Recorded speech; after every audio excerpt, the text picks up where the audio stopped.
Halo teman-teman, kembali lagi di podcast Night in Tokyo, sebuah podcast yang melahirkan perspektif baru tentang Jepang dari cerita-cerita kehidupan orang-orang Indonesia di Jepang. Dibawakan oleh gua, Aiman, host Night in Tokyo.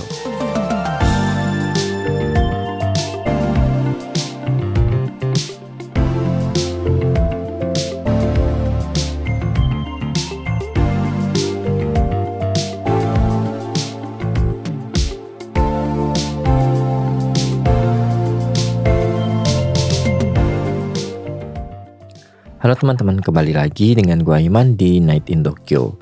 Gimana teman-teman kabarnya semingguan ini? Semoga teman-teman tetap sehat, tetap baik-baik aja, tetap lancar semuanya kerjaannya, yang studinya juga, dan tentunya karena tahun ini adalah awal tahun baru di 2024. Semoga teman-teman rezekinya juga lancar-lancar aja di tahun 2024 ini.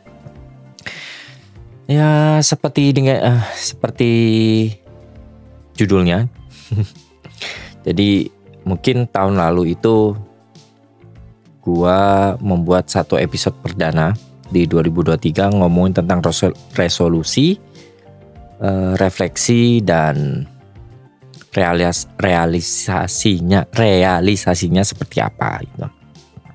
Dan sepertinya nggak afdol juga kalau tahun ini itu gue nggak buat episode yang sama untuk menyambut tahun baru 2024 ini. Yang jelas karena ini episode perdana di tahun 2024, jadi selamat tahun baru 2024 teman-teman. Semoga resolusi teman-teman di tahun kemarin 2023 itu tercapai. Kalaupun enggak juga nggak apa-apa. Masih bisa dikejar di 2024. Yang jelas seperti yang pernah gue bilang di beberapa tahun sebelumnya, mungkin kadang-kadang kita itu mungkin kadang-kadang kita itu membuat sebuah resolusi yang terlalu jauh gitu loh teman-teman. Yang dimana untuk mencapai sebuah resolusi yang sangat jauh atau sangat tinggi itu tuh lebih butuh resolusi atau motivasi mikro lagi. Jadi hal-hal yang kecil yang bisa mendukung kalian itu semakin mendekat ke resolusi yang jauh lebih besar lagi gitu loh. Mungkin kalau teman-teman bertanya-tanya, kalau kayaknya susah ya mencapai resolusi di tahun ini atau tahun-tahun sebelumnya gitu loh. Mungkin gak ada salahnya kalian berpikir ulang apakah resolusi kalian itu ketinggian atau enggak gitu. Kalaupun ketinggian bukannya gak bisa ya, tapi untuk mencapai sebuah tempat yang lebih tinggi kalian butuh anak tangga yang lainnya gitu loh teman-teman. Jadi kadang-kadang resolusi itu harus yang realistis juga, yang terukur, yang dimana memang kalian itu bisa mencapai itu dalam 1 tahun itu gitu. Itu pun gua juga sendiri juga nggak bisa mencapai. Ya gua ngomong kayak gini itu ya berdasarkan pengalaman gua doang gitu. Pengalaman gua juga gitu loh.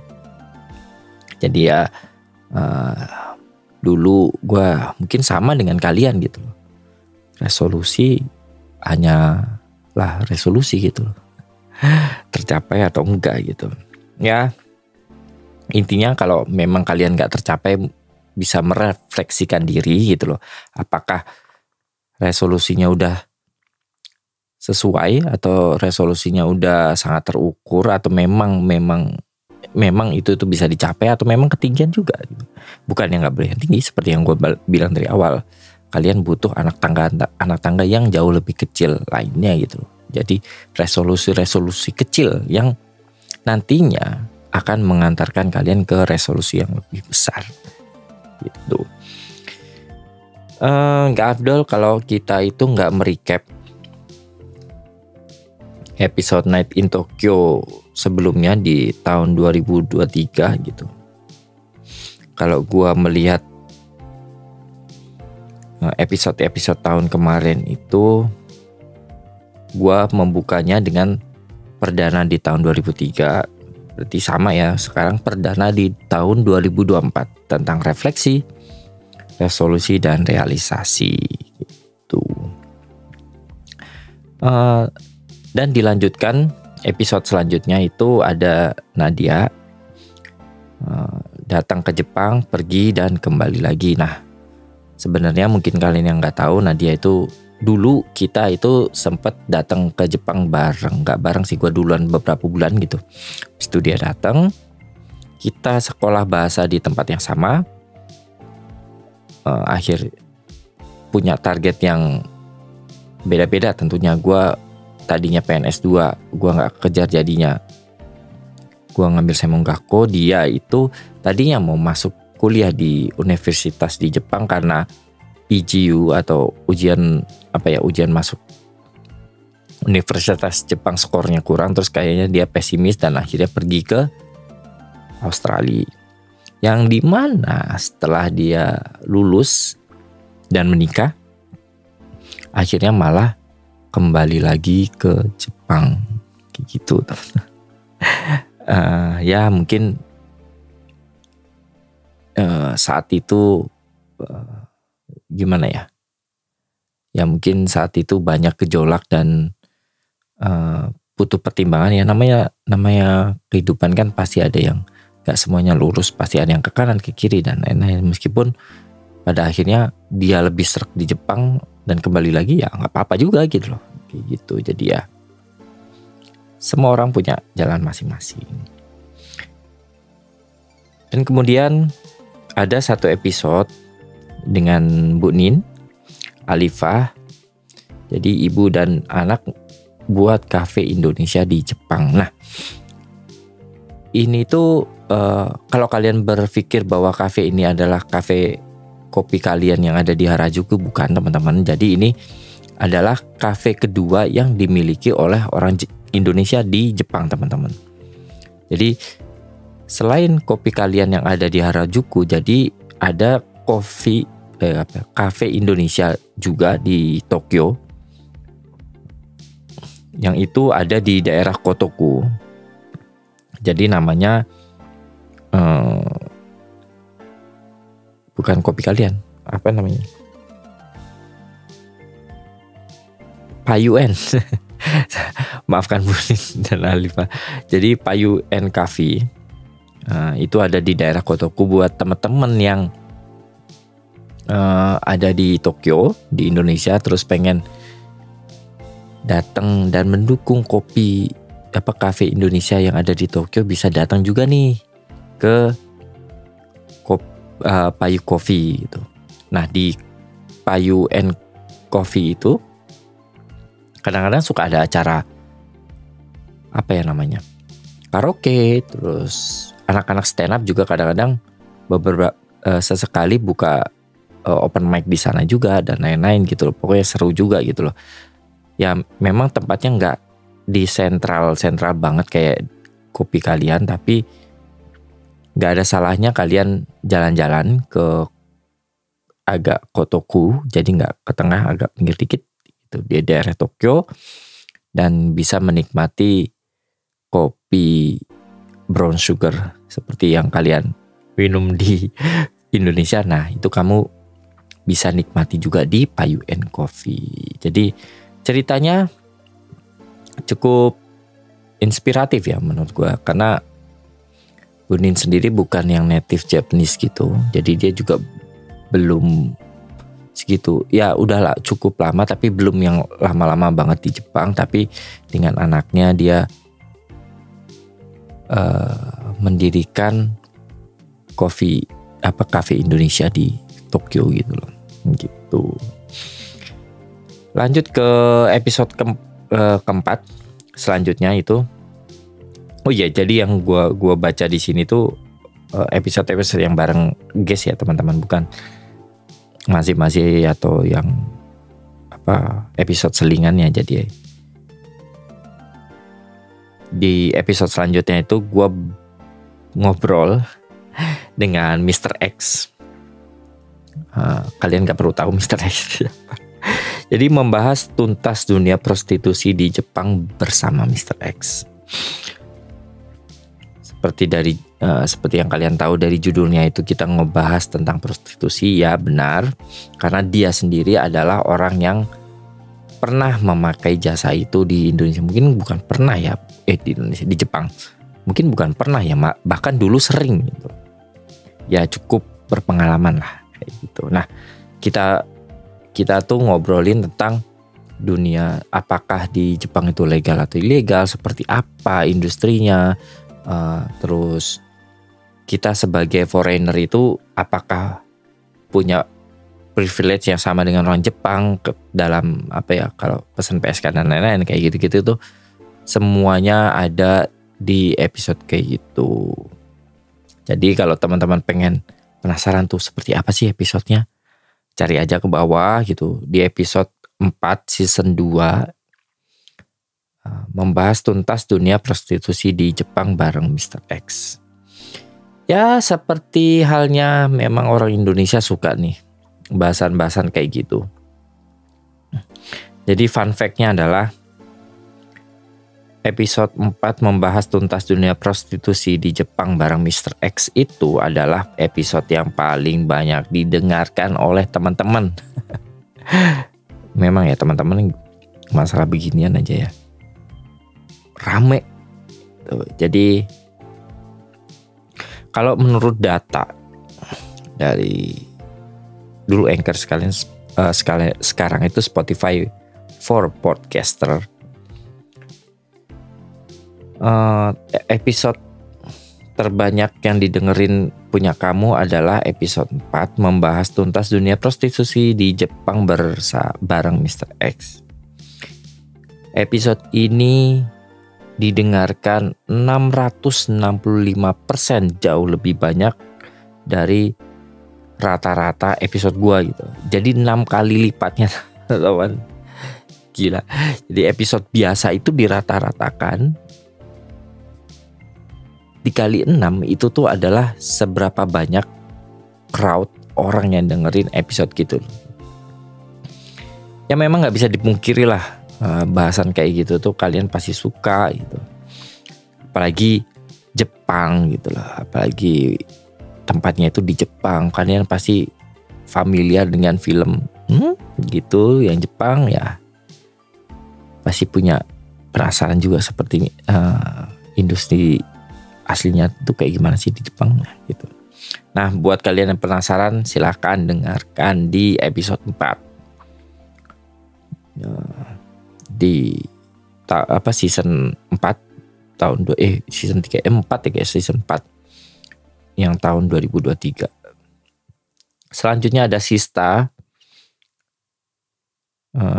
dari cerita tentang menjadi penerjemah hingga terseret viral. Nah, mungkin teman-teman yang belum tahu, kayaknya mungkin beberapa teman-teman yang denger ini juga tahu Sista itu siapa. Jadi dia cukup heboh di internet.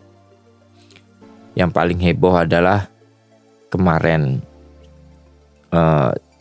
yang waktu ngobrolin yang lagi rame-ramenya di Twitter, si Jerome Pauline.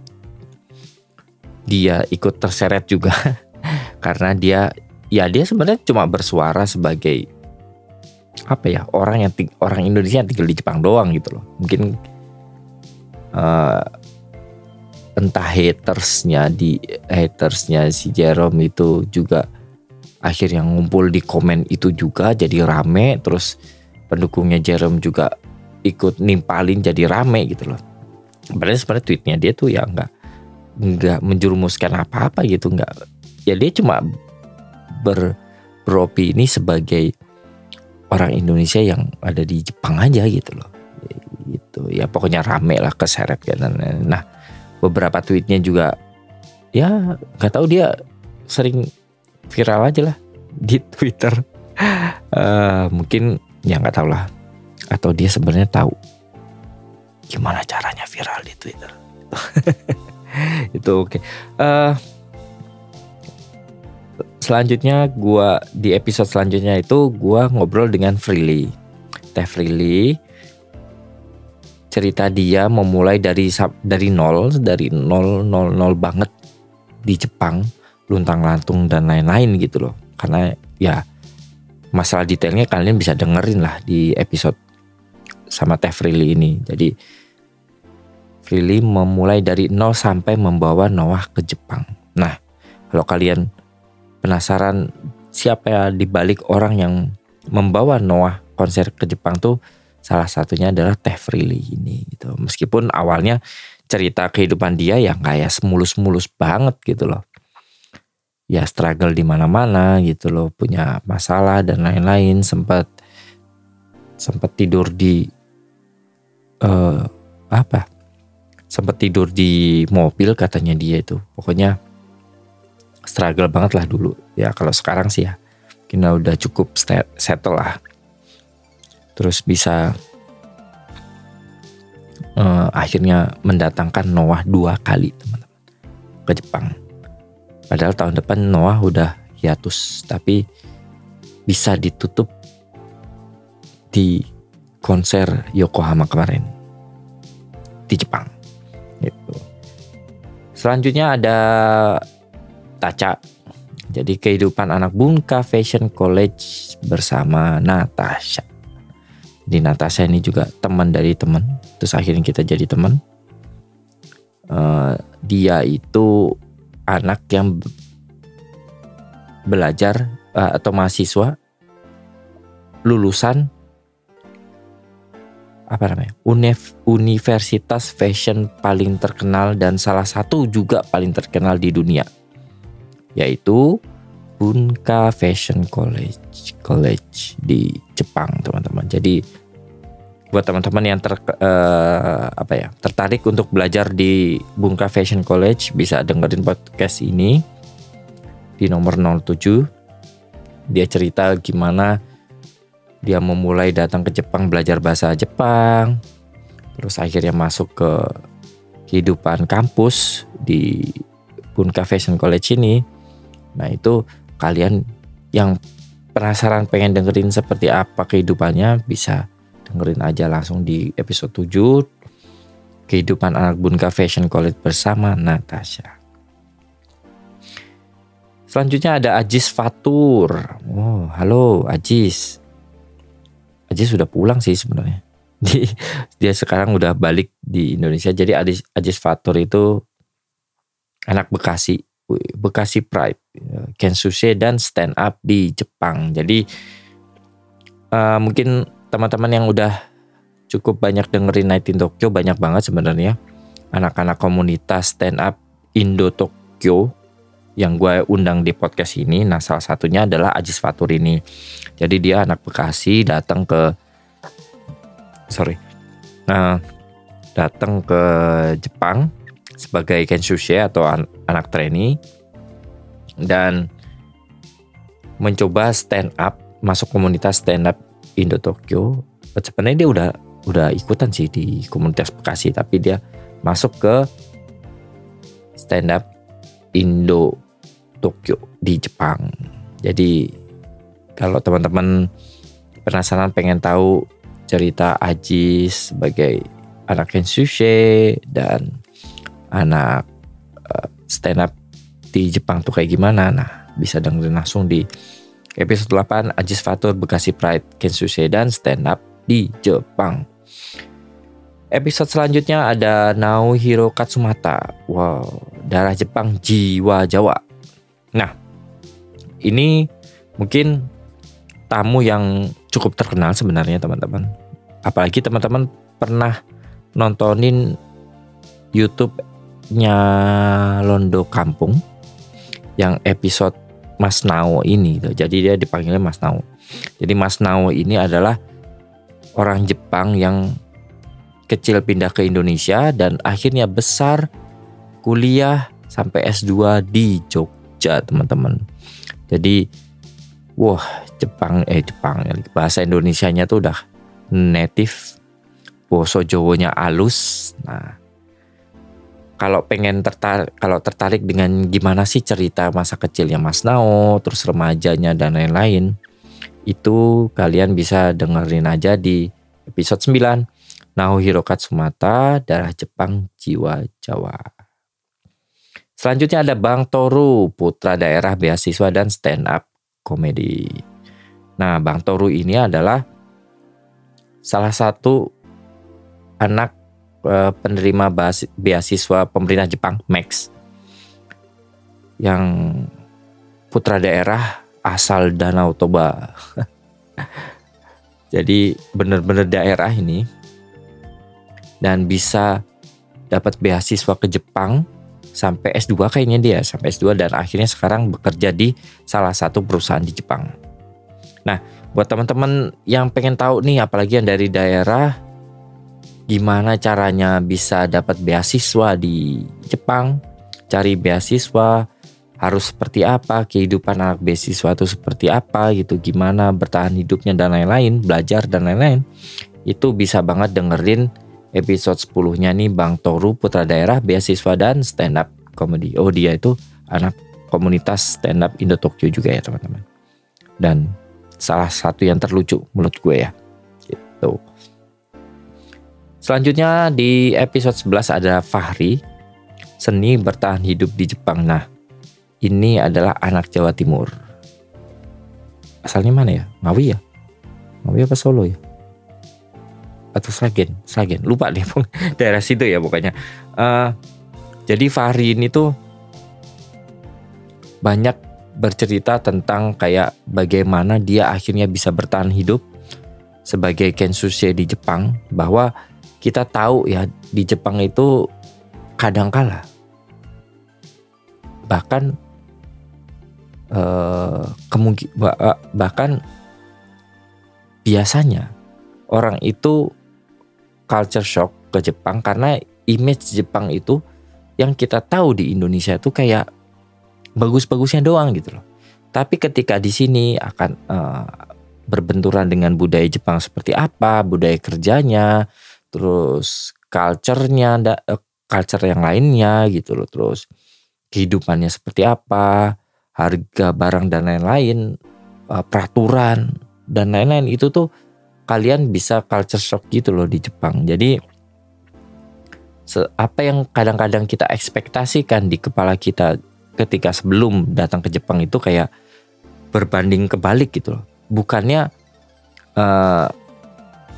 apa yang diinformasikan orang-orang tentang Jepang di Indonesia itu salah, enggak, tapi enggak sepenuhnya benar teman-teman, karena pada akhirnya Jepang itu ya bukan negara yang sempurna juga gitu loh, sama dengan Indonesia, tetap ada plusnya, tetap ada minusnya gitu. Nah, Fahri ini tuh cukup struggle lah dalam bertahan hidup di Jepang, sampai dia tuh punya apa ya, didiagnosa anxiety atau apa ya, pokoknya kena mental juga lah gara-gara kehidupan di Jepang itu. Nah, teman-teman yang sekiranya mau berangkat sebagai kensuke, terus apa mental apa yang perlu disiapkan gitu sebelum datang ke Jepang, bisa dengerin banget nih episode 11 bareng Fahri, seni bertahan hidup di Jepang. 12 ada Karin Kaneko, Hafu, Indonesia Jepang, memulai karir jurnalis di Jepang. Nah, Karin Kaneko ini adalah fun fact-nya ya teman-teman. Karin Kaneko ini adalah salah satu kontributor di media Jepang berbahasa Inggris yang banyak memberitakan tentang skandal Janis Kitagawa, yaitu pendiri jadi Janis Associate yang sekarang kayaknya namanya berubah ya. Gara-gara akhirnya kemarin itu CEO-nya, kalau Janisnya kan udah meninggal ya lama ya. Akhirnya CEO-nya itu mengakui bahwa ada kejadian itu. Pelecehan seksual, kekerasan seksual atau pelecehan seksual di dalam perusahaan mereka terhadap talent-talentnya itu. Jadi seperti yang kalian tahu lah, Janis itu kan ada Arashi dan lain-lain gitu, ada News lah. Banyak lah boy bandnya itu, yang bahkan salah satu yang terkenal dan terbesar itu ya kebanyakan dari Janis gitu. Nah, Karin Kaneko ini kalau kalian baca di media dia di media Jepang yang berbahasa Inggris itu pasti akan menemukan nama Karin Kaneko sebagai jurnalis atau kontributornya ya. Nah, kalau kalian baca itu, kalian patut berbangga bahwa dia itu adalah Hafu Jepang, meskipun nggak tahu paspornya kayaknya di Jepang deh. Ya nggak tahu ya. Pokoknya dia ada keturunan Indonesianya, keluarganya ada juga di Indonesia gitu. Tapi dia sekarang hidup di Jepang. Nah, buat kalian yang penasaran seperti apa sih orang Indonesia berdarah Jepang ini memulai karir jurnalisnya di Jepang, atau mungkin yang tertarik atau penasaran seperti apa sih kasus sebenarnya sih yang ada di Janis Associate itu, bisa dengerin aja di episode 12 bareng Karin Kaneko, Hafu Indonesia Jepang, memulai karir jurnalis di Jepang. Di episode ke-13 ada Cindy, jadi membahas sewa dan beli properti di Jepang bareng Cindy. Nah, si Cindy ini sebenarnya udah menjadi tamu Night in Tokyo 2 kali, tapi yang sebelumnya itu ngobrolnya bareng temennya dari Cindy dan Kie. Tapi kali ini gue nggak terlalu banyak membahas bagaimana kehidupan Cindy ketika datang ke Jepang, tapi fokus pada gimana sih prosedurnya beli atau sewa properti di Jepang. Jadi buat teman-teman yang tertarik nih, apakah orang Indonesia itu bisa beli properti di Jepang? Bisa. Apakah bisa nyewa KPR? Bisa. Ya, dapat KPR bisa di Jepang? Bisa. Dan seperti apa sih prosedurnya, KPR-nya itu apa yang perlu disiapkan, terus gini. Itu bisa banget dengerin episode 13 membahas sewa dan beli properti di Jepang bersama Cindy, bareng Cindy. Dan Cindy ini cukup komprehensif ya jelasinnya. Jadi dia cukup menurut gua di episode itu tuh dia cukup baik dalam menjelaskan semua itu. Jadi buat teman-teman yang pengen tertarik atau pengen tahu seperti apa sewa dan beli properti di Jepang, bisa langsung aja meluncur di episode 13 membahas sewa dan beli properti di Jepang bareng Cindy. Di episode 14 ada Yumi Kaneko. Nah, kalau denger Kaneko namanya, ya mungkin teman-teman bisa nebak dia adalah adik dari Karin Kaneko yang di beberapa episode sebelumnya. Jadi Yumi Kaneko ini adik dari Karin Kaneko. Jadi dia, kalau Karin membahas tentang bagaimana karir jurnalistiknya, si Yumi ini membahas tentang kehidupan remaja ketika dia sekolah di Jepang, teman-teman, SMP SMA itu. Karena Yumi ini datangnya juga masih kecil, teman-teman. Jadi dia beradaptasi di sekolah Jepang yang dimana dia pindah itu bukan ke kota yang besar, tapi salah satu kota kecil di daerah Fukuoka. Jadi bukan orang kota gitu. Jadi seperti apa sih kehidupan di kota kecil di Fukuoka gitu? Apakah ada mall? Apakah ada entertainment, hiburan sebanyak yang ada di Tokyo? Nah, kalau kalian penasaran bisa dengerin aja di episode 14, Yumi Kaneko pindah sekolah ke kota kecil di daerah Fukuoka. Selanjutnya ada episode 15, Job Hunting dan Fresh Graduate di Jepang bareng Evelyn. Nah, Evelyn itu sama kayak Bang Toru sebelumnya, dia adalah penerima beasiswa Max juga. Jadi asal dari Medan juga, tapi Bang Toru lebih ke daerah Danau Toba situ. Kalau si Evelyn di daerah Medan.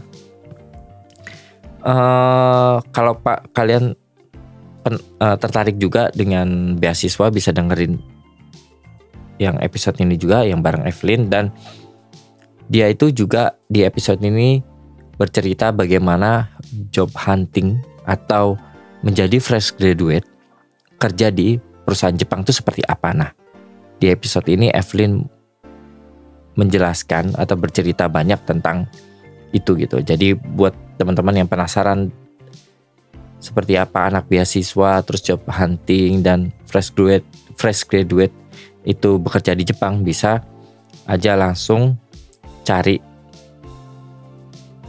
di episode 15 atau dengerin di episode 15 job hunting dan fresh graduate di Jepang bareng Evelyn.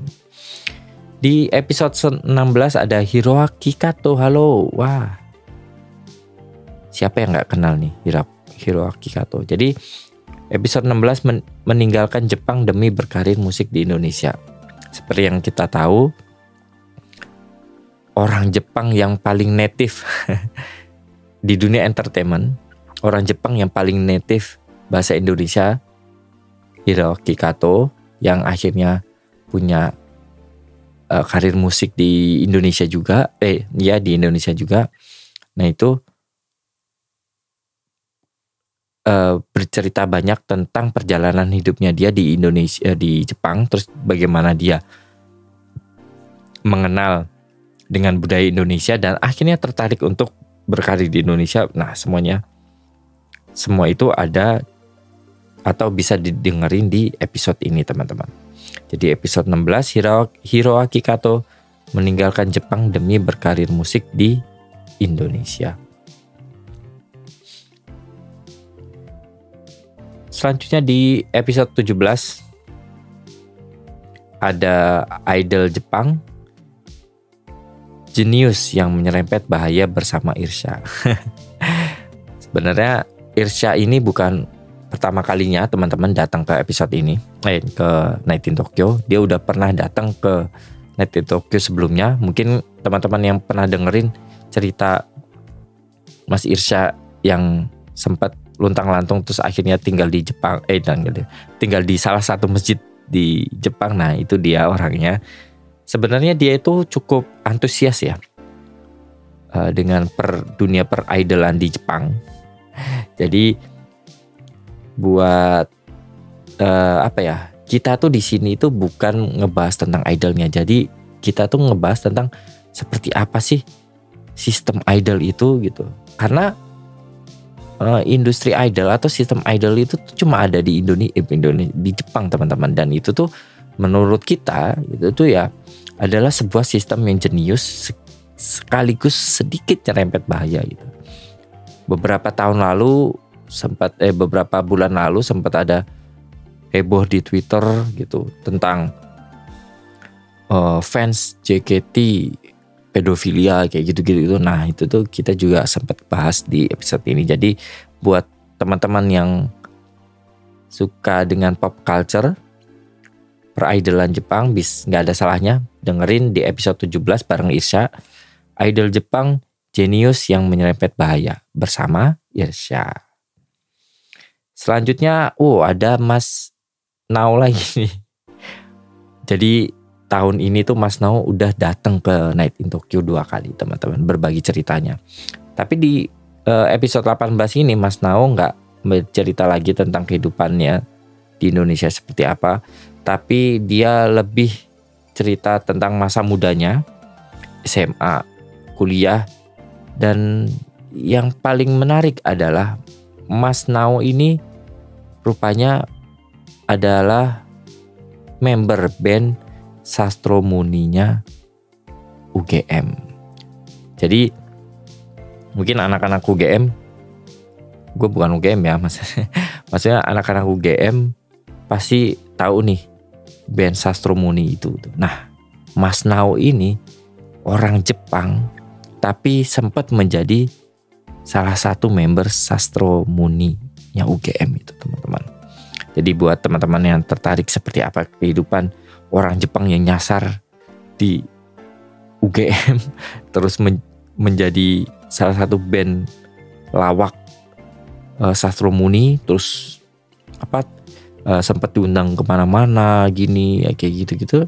Nah bisa dengerin langsung di episode 18, cerita masa muda Mas Nao menjadi member band Sastromuni. Di episode 19 ada ngobrolin bisnis properti di Jepang dan Indonesia bareng Ata. Nah, Ata ini juga udah pernah datang 2 kali. Sebelumnya dia cerita tentang kehidupannya yang pernah kecil dan besar di Jepang, terus pindah ke Jogja juga. Orang keturunan Bali, kecil di Jepang, besar di Jogja. Nah, itu Ata ini. Kalau di sini, kalau sebelumnya kan gue pernah cerita tentang bagaimana sewa dan beli properti di Jepang bareng si Cindy. Nah, kalau di sini, kalau Cindy kan dari sudut pandang konsumen. Nah, kalau ini kita ngebahas dari sudut pandang developernya sendiri, teman-teman. Jadi si Bang Ata ini adalah salah satu salah satu karyawan. Ya pokoknya dia bekerja di salah satu developer besar di Jepang, yang dimana dia juga developer itu tuh punya cabang juga di Indonesia yang membangun hunian juga di Indonesia. Jadi secara otomatis si Ata ini belajar hukum di Indonesia, hukum ya bisnis properti itu di hukum properti di Jepang dan di Indonesia juga gitu. Dan kita kayak mengcompare seperti apa sih industri properti yang ada di Jepang dan yang ada di Indonesia gitu, kondisinya seperti apa dan perbandingannya seperti apa. Nah kayak gitu. Nah buat teman-teman yang memang tertarik pengen tahu gitu seperti apa sih industri properti Jepang kalau dibandingkan dengan Indonesia, bisa langsung dengerin di episode 19 ngobrolin bisnis properti di Jepang dan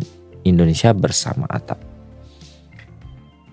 Dan episode terakhir kemarin, mungkin bukan kemarin ya, kayaknya sebelum episode ini tuh gue bakal masih ada 1 episode reguler lagi. Jadi mungkin belum kesebut, tapi untuk saat ini episode ini direkam itu episode terakhir yang gua upload itu adalah Unibon Japan, orang dibalik konser Noah 2 kali di Jepang. Nah mungkin beberapa episode yang lalu itu kan ada Teh Frilly yang cerita tentang kehidupannya dia sampai dia akhirnya menjadi salah satu inisiator membawa konser Noah di Jepang. Nah sekarang dia itu nggak datang sendirian, tapi datang dengan partner bisnisnya, namanya Suzuki Sang. Jadi mereka itu tergabung di perusahaan Unibon Japan, yang dimana Unibon Japan ini adalah perusahaan yang membawa atau yang dibalik di perusahaan dibalik 2 kali konser Noah. Yang pertama itu di Osaka dan di Yokohama kemarin gitu loh. Dan di episode ini mereka bercerita bagaimana struggle-nya, bagaimana prosesnya akhirnya bisa membuat 2 kali konser Noah yang di Osaka dan di Yokohama. Dan kalau kalian dengerin episode ini terus tahu gitu bahwa bulan lalu itu Noah meluncurkan video side B-nya dia yang nyanyi di depan Gundam Factory, bukan di dalam, di komplek Gundam Factory, di depan Gundam skala 1:1. Dan itu tuh bukan sesuatu yang mungkin kalau bukan Noah dan bantuan dari Unibon Japan, mungkin Noah sendiri juga nggak bisa merekam video di sana. Tapi intinya adalah Unibon Japan adalah orang dibalik dari 2 konser Noah dan video klip di depan Gundam 1:1 itu. Jadi buat teman-teman yang penasaran seperti apa sih prosesnya bagaimana bisa akhirnya mendatangkan Noah ke Jepang, itu tuh bisa langsung dengerin di episode 20 Uniborn Japan, orang dibalik konser Noah di Jepang. Itu adalah recap dari episode tahun 2023 kemarin. Gua sih cukup berterima kasih teman-teman yang udah menjadi bagian di tahun 2023. Terima kasih udah berbagi ceritanya mereka. Semoga cerita-cerita mereka itu menjadi menjadi inspirasi mungkin, dan berguna juga buat teman-teman yang ada di Indonesia ataupun teman-teman yang ada di Jepang. Dengan mendengarkan cerita mereka tuh semoga memperkaya perspektif kalian lah tentang Jepang, mungkin tentang kehidupan juga gitu, dari sudut pandang orang Indonesia ataupun sudut pandang global ya, karena udah di luar Indonesia gitu loh. Seperti apa sih Jepang itu gitu. Dan semoga bermanfaat juga buat teman-teman kayak gitu. Cukup menarik karena guestnya itu datang dari background yang berbeda-beda gitu. Ada yang hafu, ada yang bekerja di properti dan lain-lain, ada yang ini itu gitu. Semoga itu tuh bisa menjadi manfaat juga gitu buat teman-teman yang dengerin gitu. Ya meskipun episode yang paling favorit ya tetap aja bahasan yang seperti ini. Ya nggak apa-apa sebenarnya teman-teman. Mungkin memang hal kayak prostitusi kan memang cukup menarik ya, dan membuat kalian penasaran gitu juga, apalagi Jepang kan kayak gitu. Jadi ya gue sih nggak heran kalau memang episode itu menjadi satu episode yang menjadi highlight di tahun 2023. Karena gua nggak bisa bohong bahwa episode itu bahkan didengerin 6 kali lebih banyak daripada rata-rata episode Night in Tokyo seluruhnya ya, bukan 2023 doang kayak gitu ya. Semoga seluruh episode di tahun 2023 bermanfaat juga, seperti yang gue bilang tadi, bermanfaat buat teman-teman, menjadi referensi perspektif lain tentang Jepang, semakin luas, semakin mengerti bahwa Jepang tuh ya seperti ini gitu loh. Ada yang bagus, ada yang jelek juga gitu, dan gak semuanya yang dibilang media Indonesia tentang Jepang itu mungkin benar, tapi gak secara keseluruhan gitu. Kalau kalian memang pengen tahu Jepang itu secara keseluruhan seperti apa dari perspektif orang Indonesia ya, khususnya ya orang Indonesia yang tinggal di Jepang, nah kalian tetap pantengin Night in Tokyo, podcast Night in Tokyo ini gitu. Dan kita akan ngobrolin seperti apa sih nantinya Night in Tokyo di tahun 2024, mau ngapain aja. Jadi untuk episode untuk season baru, mungkin episode ini kan adalah episode perdana ya. Jadi buat yang ngikutin Night in Tokyo pasti udah mendengar bahwa openingnya beda. Lagunya gue ganti, jadi lagu itu tuh dibuat oleh dulu teman anak IKJ juga, desainer dia, tapi dia bisa bikin musik juga. Dulu gue pernah sekantor dengan dia gitu, akhirnya dia kan bisa bikin musik, terus gue order musik ke dia gitu, seperti buat podcast ini gitu loh. Jadi terima kasih buat Mas Bambu dengan musiknya yang top, bagus, cocok dengan suasana malamnya Tokyo. Dan mungkin di tahun 2024 gue akan, sebenarnya kan kalau video itu resolusi di tahun 2003, akhirnya gue bisa terrealisasikan meskipun agak lambat ya. Akhirnya di akhir 2023 gue baru bisa bikin episode dengan video. Tapi ya nggak apa-apa, semoga teman-teman makin terhibur juga dengan ada video. Dan 2024 ini gue mungkin akan lebih banyak memfokuskan ke kolaborasi ya kayaknya teman-teman. Gue bakal coba collab dengan nggak cuman orang Indonesia yang tinggal di Jepang doang, mungkin ada orang Indonesia yang tinggal di Indonesia. Mungkin tetap benang merahnya adalah tentang Jepang. Nggak tahu apakah merchandise atau apa gitu ya. Pokoknya tungguin aja teman-teman rencana-rencana ke depan seperti apa Night in Tokyo di 2024. Jadi ya kalian bisa pantengin lah di Instagram Night in Tokyo di night.in.tokyo. Semuanya bakal gua share seperti apa ke depannya Night in Tokyo di 2024.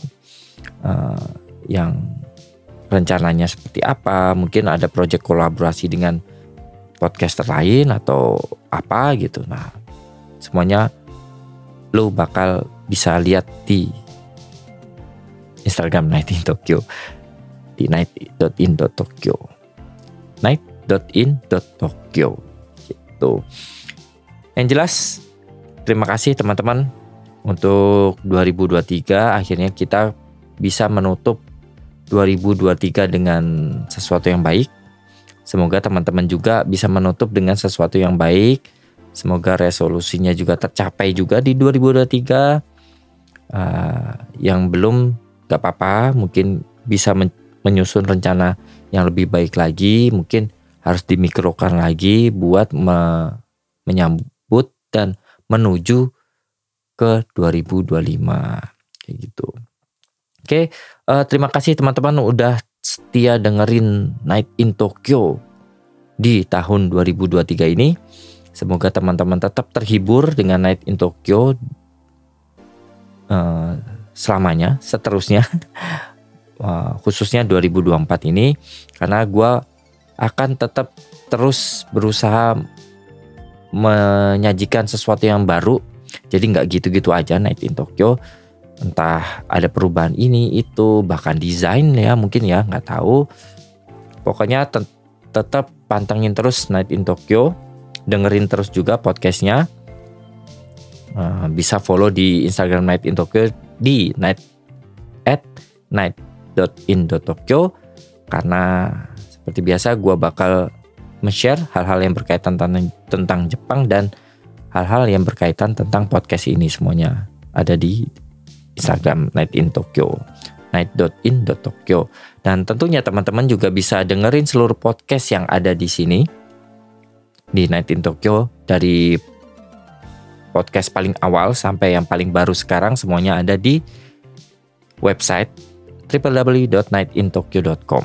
Di sana ada blog yang gue tulis juga, ada foto jalan-jalan juga, dan ya tentunya semua episode kalian bisa dengerin langsung di www.nightintokyo.com.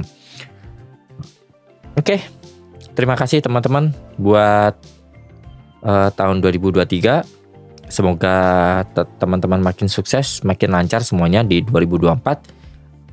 Terima kasih, semoga teman-teman juga tetap ngikutin Night in Tokyo di tahun 2024. Gua akan terus berusaha menyajikan hal yang baru juga di tahun 2024. Oke, terima kasih udah mendengarkan. Selamat tahun baru 2024. Selamat malam, selamat beristirahat, dan sampai jumpa lagi di episode Night in Tokyo selanjutnya. Bye-bye.